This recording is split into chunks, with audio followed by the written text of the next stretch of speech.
Mirasee. And so she's actually put effort into helping people understand that dynamic and coaching them through it so they can make progress on the learning that's important to them. I thought that was a really interesting direction. Hello, and welcome to Course Lab, the show that teaches creators like you how to make better online courses. I'm Danny Iny, the founder and CEO of Mirasee, and I'm here with my co-host, Abe Crystal, the co-founder of Rizuku. Hey, Danny. In each episode of Course Lab, we showcase a course and creator who is doing something really interesting, either with the architecture of their course or the business model behind it, or both. Today, we welcome Ellen Finkelstein to the show. Ellen is a PowerPoint MVP, as well as an expert in teaching people how to share their own knowledge through coursework. Ellen, we're really happy to have you here. I'm happy to be here. Thank you. So let's just start at 30,000 feet. Tell us who you are and what you do and how you came to be doing it, and of course, how you eventually made your way over to the world of online courses. Sure. So what I do is I help experts get knowledge out to the world with an online product or course. And I go through a process with them that really creates an online business. So they might start by figuring out who their target market is and what problem they have and how they can solve it. And then they will develop a free offer to grow their audience. I spend a lot of time with people helping them build their audience on their own and through partnerships. And then they create a product or a course and sell it to that audience. So that's the basic process. I came to that because I was doing it myself for so many years, and I decided to teach others. I started out writing books. So I wrote books on AutoCAD and PowerPoint from McGraw-Hill and Wiley & Sons. And in that process, created a different website, not changetheworldmarketing.com, as an author platform. And eventually discovered that even though I was making good money with the books, I could make a higher percentage of it. I was getting like 10% royalty of the wholesale price of the book, which is half of the book. So one of my books ended up being 1,200 pages and $50 retail. And so I would get $2.50 per book, but I could write an ebook and sell it for $20 and get $19 of that. So that sounded like a good idea because I had started building my audience and I could do that. And so I started writing some ebooks and then creating some online products and creating some online courses. And kind of that's how I ended up here today. Very cool. And so what was the moment when you were like, I don't need to just do this for myself. I could teach other people to do it as well. It actually happened in a funny way. I live in a small town in Iowa, and there aren't a lot of jobs there. And I decided I would teach a course on how to create a website and create an online business. And I did this in my living room. This was in maybe 2010 or 2011. And I created changetheworldmarketing.com as a lesson for them. I created the website as we went along. I would show them how to do something. They would go home and do it. And then they would come back the next week and I would show them something else. And so I started teaching it that way to them and then realized that I really loved both teaching it and just doing it, just that process of having an online business and getting my knowledge out to people and helping people in that way. So the business you're running was actually built as a test case business, and then you were like, this is good. I think I'm going to do this. Yes, exactly. Awesome. So tell us about the course that you run today. I run a course called Knowledge to Income Roadmap. And it teaches the steps that I actually explained earlier, where people start by figuring out who their target market is and the problem and the solution. And they come up with a marketing message, and then they create a free offer and grow their list, both themselves and through partners. And then I work through with them actually creating their online product or course. Often it is a course, but not always. And that's the roadmap. It's really these 4 steps of your marketing message. I call it your results capsule because it encapsulates everything about what you do. And then your free offer, and then building your audience, and then launching your product or your course. And so that's what I'm teaching now. Cool. Tell us a little bit about the setup, the architecture, if I were to sign up for your course, how much do I pay and what do I get? What is my experience like? The course is $1,997, although there's a 6 payment plan as well. And it's structured with pre-recorded short videos and a weekly class where people can ask questions. And because I take people on a kind of rolling basis, people can come in at different times. So people might be at different stages, but we have this group session where people can ask questions about whatever they're up to. And I do a little training on things based on people's questions and people's needs at the time. And we have a Slack group as well, where people can submit their homework and ask questions at any time. They do the videos at their own speed, but they have to do the first one before they get to the next one. And then they have homework each time. And then we meet weekly, and then we discuss things also in Slack. And how did you hit upon that structure? Well, I've seen it before. I'm laughing because I think Danny's course was an inspiration, for example, for something like that. There's some other people also who do courses like that. Tom Poland did a course like that.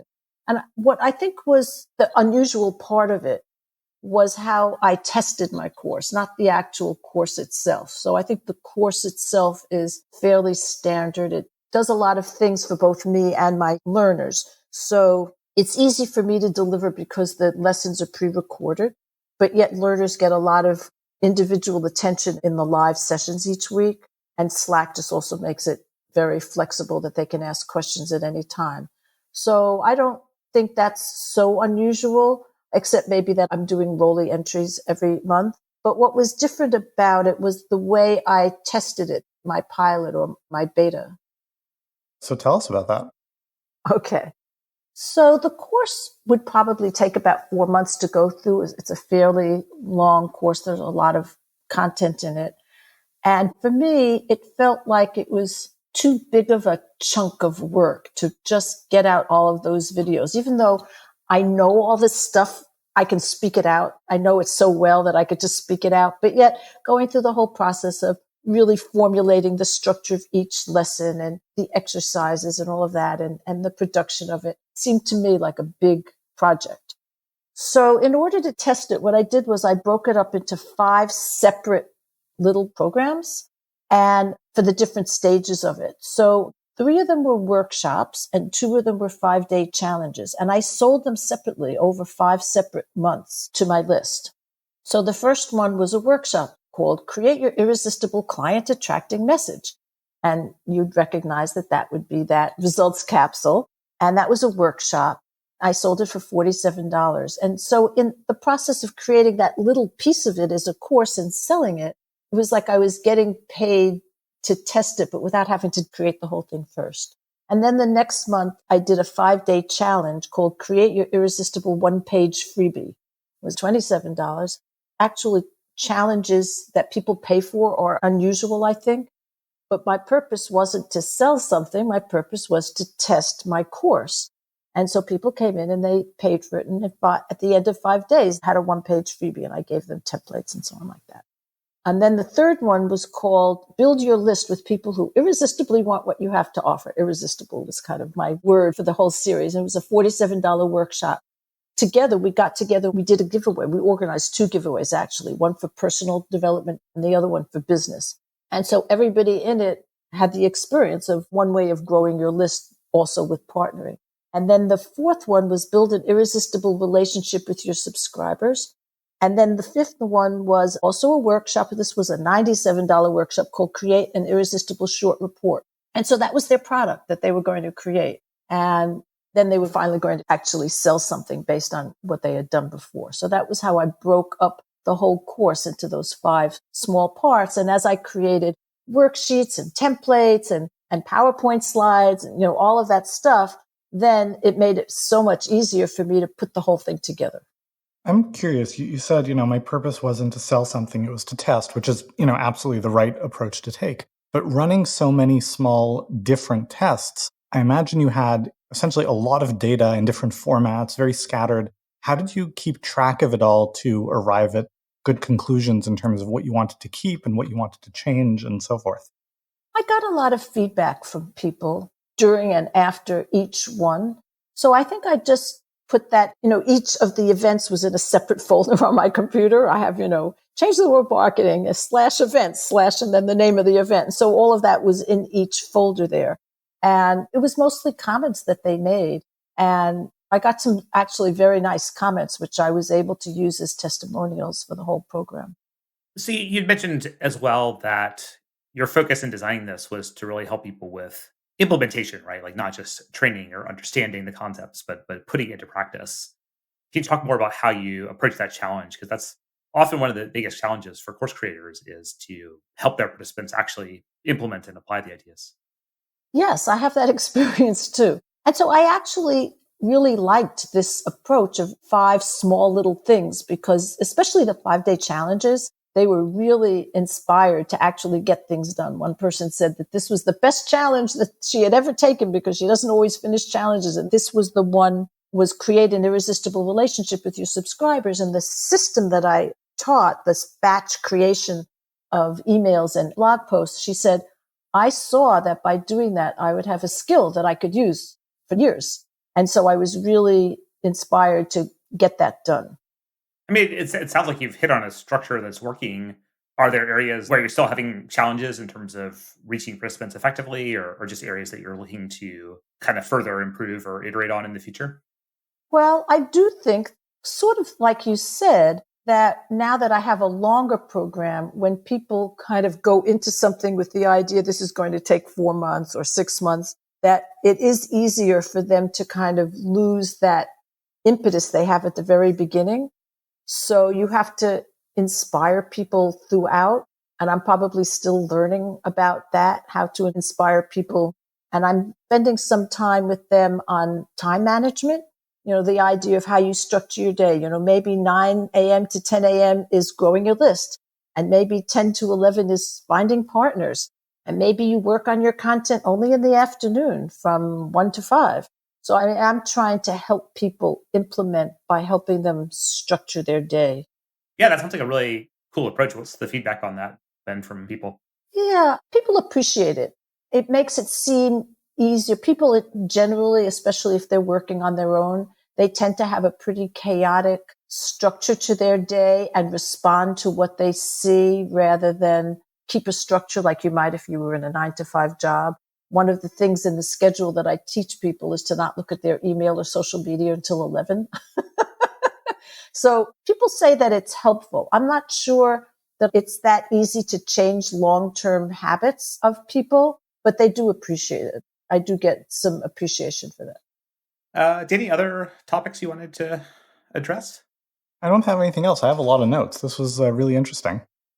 Ellen Finkelstein is a recognized expert, speaker, and writer who regularly shares her expertise on her site, changetheworldmarketing.com. But you can find her courses and instructional videos over at ellenfinkelstein.com. That's ellenfinkelstein.com, EllenFinkelstein.com.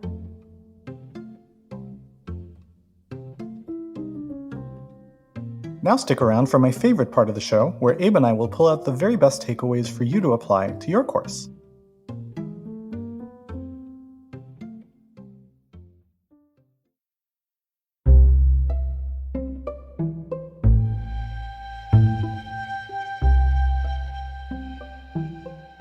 So Abe, I have a bunch of notes here. I mean, there's the usual kind of best practice pedagogical stuff. She builds in mastery learning by requiring that people go through the video and say, yes, I understood, before moving on to the next piece. There's the flipped classroom of people get the lesson and then they show up live to the office hours-y kind of situation to discuss. So that's all good. But what I found really interesting as well was how she came to a lot of that stuff, because, we've had people on the show who have studied instructional design and they have backgrounds in teaching in various contexts. But, the best way to learn a lot of things is just by paying attention.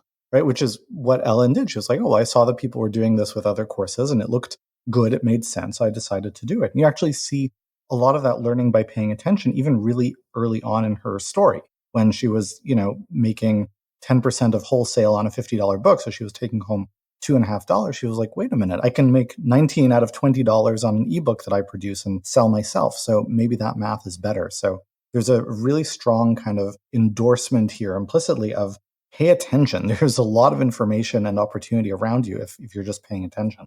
What jumped out to you? Well, just to pick up on what you just said, it's also that you don't have to be completely unique, right? It's not as though there aren't other people also teaching how to, turn your knowledge and experience into online courses and other products. There's plenty of competition in that space out there for Ellen, but that hasn't stopped her from succeeding, I think, in part because her courses are not just about information, right? They're focused on really helping her participants, and she's put a lot of, her own involvement into them to help people make progress, to create an environment where people are comfortable sharing with each other on Slack, for example. She's created an experience, and that's allowed her to have a successful program, even though there's many, many other options in kind of the same general market that people could be looking at. Yeah, and on top of that, your experience and perspective and personality and voice and story, those are also areas of differentiation as well, which is an important takeaway here. Yeah, definitely, and I think sometimes that gets overlooked as well. There's room for hundreds, if not thousands, of different voices. All quote unquote teaching the same topic, but in their own unique style. I also just like that Ellen put so much focus on like helping people move forward, right? Like her marketing was oriented around challenges to help people take action, not just give them some kind of inspiration. And her actual program is very focused on helping people implement and take action on the ideas. But what I kind of thought was most interesting that she shared on that theme was this idea that like many people who work for themselves and now are probably working from home as well, they're not necessarily in a environment that's conducive to going through a course, pulling action steps out of it, and making consistent progress. And this is something that I have noticed in the past when teaching myself online, but I don't think I really understood the problem in the way that Ellen has researched it and explained it to us, which is that many people working for themselves just are having a lot thrown at them, right? They have many different inputs and demands on their time and attention, and it leads you to be kind of jumping from one thing to the next. And the course that you want to work on and learn from and implement is kind of at the bottom of that list of inputs and demands that are pulling at your attention. And so she's actually put effort into helping people understand that dynamic and coaching them through it so they can make progress on the learning that's important to them. I thought that was a really interesting direction. It was an interesting understanding of and an addressing of the kind of environmental context that the students that she's working with are in, which is, a critical part of the learning experience. It's easy to say, like a lot of people seem to focus on, how do I create a really compelling, interesting course and content, but not so much about like what is the real world environment in which, someone is going to be participating in that course, right? And, so you see courses that someone would have to spend, 15, 20, 25 hours a week doing them, for example. And that's not even feasible, right? Unless someone is able to essentially, plan to take a significant kind of break or reduction of their work while implementing the course, which is not possible in all contexts. Or if it is, you have to really make that clear to people in advance. So yeah, just designing around people's context and the environment in which they're actually learning instead of this idealized model of how we would like them to view the course. Yeah, Danny Kahneman uses this analogy of imagine a board held in place by springs pushing on both sides. And if you want to move it in one direction, you could add springs on the other sides. In other words, kind of add even more tension, pushing it in that direction. You could also just remove springs on the side where you want it to go. And, the point being that if you want to affect behavior change, often the easiest thing to do is just remove what is standing in the way rather than, inspire and motivate and push people even more. And so it's really nice to see how Ellen really tackled both sides of that equation. The other thing that jumped out to me was the fact that when people have an idea for a course, right? Ellen, she wanted to create this like 4-month long course. And often what people want to create is this like, beast of a course. And they think about, well, how am I going to pilot it? And there's this sense that there has to be a really close one-to-one correspondence between the course and the pilot. The pilot's like a a less refined version of the same course. And I really liked how she took that 4-month course and she broke it down into these 5 micro pilots. And, this one was a workshop and that one was a challenge. And she was able to really chunk it down and experiment with lots of different delivery and presentation modalities to really see what works and what's effective and gather a lot of data. And, she said, my purpose wasn't to sell something, it was to test. And she learned so much from that experience. And you don't necessarily want to adopt that structure permanently, just like she hasn't. She's built her 4-month course because you don't want people to face more buying decisions than they have to, right? If they can make a decision, yes, I'm in, and it's an easy decision, you don't have to turn that into 5 different opportunities for them to say no. But during the testing process, I think that was really, really clever. Yeah, a great framework for other people to adopt as well. All right, you want to do the readout? Yes. Thank you for listening to Course Lab. I'm Abe Crystal, co-founder and CEO of Rizikyu, here with Danny Iny, founder and CEO of Mirasee. Course Lab is part of the Mirasee FM podcast network, which also includes Just Between Coaches, Making It, and Once Upon a Business. This episode of Course Lab was produced by Cynthia Lamb. Geoff Govertsen assembled the episode. Danny Iny is our executive producer, post-production by Post Office Sound. Another thanks to Ellen Finkelstein for coming on the show today. You can check out her stuff at ellenfinkelstein.com. If you want to be the first to catch our next episode, go ahead and follow us on Apple Podcasts, Spotify, or wherever you're listening right now. And if you like the show, the best way to help us keep making it is to leave a starred review or share it with a friend. Thank you, and we'll see you next time.